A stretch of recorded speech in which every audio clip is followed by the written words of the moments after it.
오늘도 말씀과 기도로 이 자리에 오신 분들을 환영합니다. 고린도전서 12장 1절로부터 11절 말씀, 성령님으로부터 온 은사에 대해. 지금부터 본문을 읽겠습니다. 고린도전서 12장. 형제들아, 신령한 것에 대하여 나는 너희가 알지 못하기를 원하지 아니하노니 너희도 알거니와 너희가 이방인으로 있을 때에 말 못하는 우상에게로 끄는 그대로 끌려갔느니라. 그러므로 내가 너희에게 알리노니 하나님의 영으로 말하는 자는 누구든지 예수를 저주할 자라 하지 아니하고 또 성령으로 아니하고는 누구든지 예수를 주시라 할 수 없느니라. 은사는 여러 가지나 성령은 같고 직분은 여러 가지나 주는 같으며 또 사역은 여러 가지나 모든 것을 모든 사람 가운데서 이루시는 하나님은 같으니 각 사람에게 성령을 나타내심은 유익하게 하려 하심이라. 어떤 사람에게는 성령으로 말미암아 지혜의 말씀을, 어떤 사람에게는 같은 성령을 따라 지식의 말씀을, 다른 사람에게는 같은 성령으로 믿음을, 어떤 사람에게는 한 성령으로 병 고치는 은사를, 어떤 사람에게는 능력 행함을, 어떤 사람에게는 예언함을, 어떤 사람에게는 영들 분별함을, 다른 사람에게는 각종 방언 말함을, 어떤 사람에게는 방언들 통역함을 주시나니 이 모든 일은 같은 한 성령이 행하사 그의 뜻대로 각 사람에게 나누어 주시는 것이니라.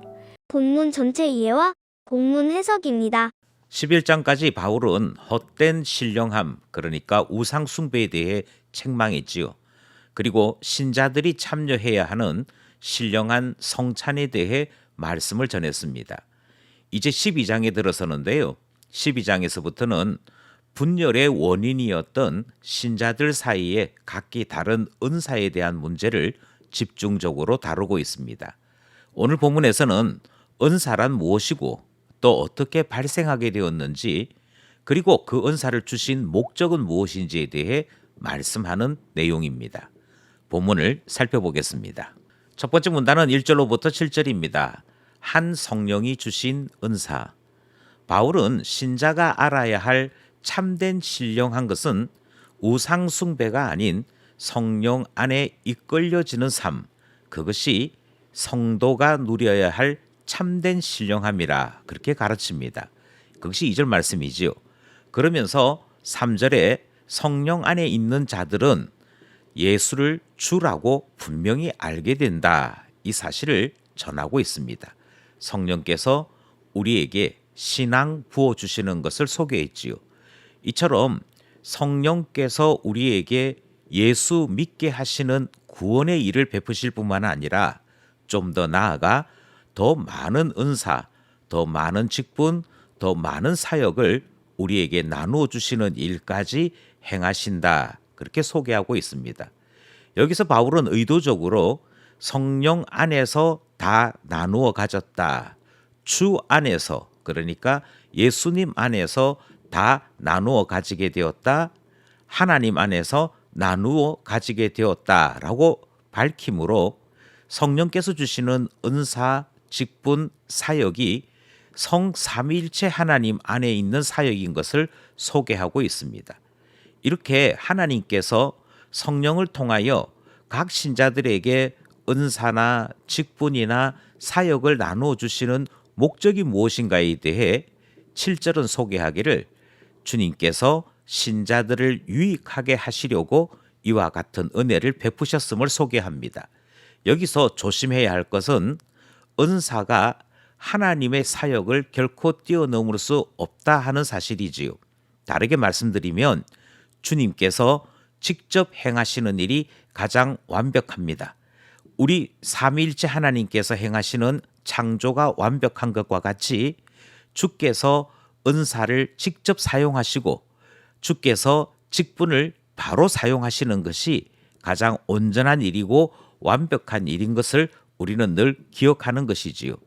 그럼에도 불구하고 우리에게 은사를 나누어 주시고 우리로 일하게 하시는 목적은 하나님만큼 좋은 성과를 내라 하는 목적이 아니다라고 가르치는 것입니다.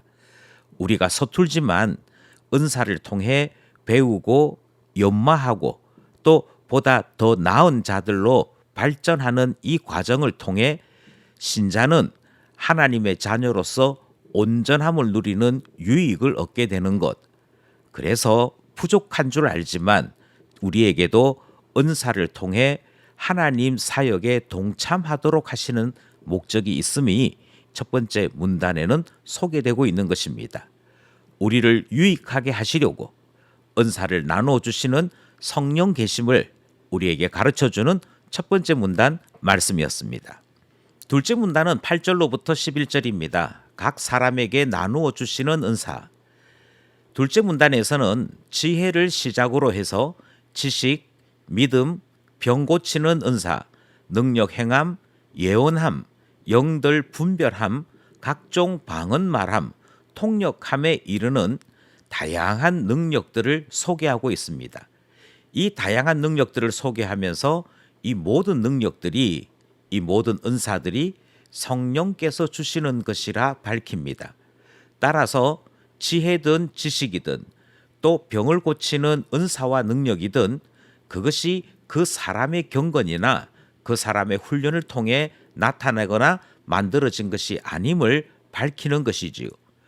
오직 그들이 그와 같은 능력을 가지게 된 것은 나누어 주신 성령님 때문이므로 그들에게는 하등의 공로가 없고 오직 모든 은혜와 능력을 나누어 주시는 성령님 때문에 각 신자들은 각자의 능력을 가지게 되었음을 밝히는 말씀입니다. 따라서 둘째 문단은 은사의 주체가 성령님인 것을 소개하는 말씀이지요. 이 말씀은 여러 의미로 해석될 수 있습니다.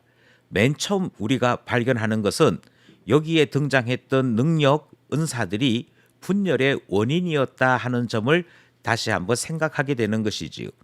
예컨대 로마 문화에 속해 있던 사람들은 지혜와 지식을 중요한 능력으로 생각했습니다.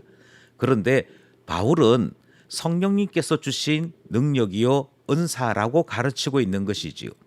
따라서 로마 문화에 속해서 지혜와 지식에 대한 능력을 가지게 되었다 할지라도 성령님이 주신 것임을 고백하며 겸손할 것을 가르치는 말씀이고 이것을 빌미로 분열할 이유가 없음을 가르치는 말씀입니다.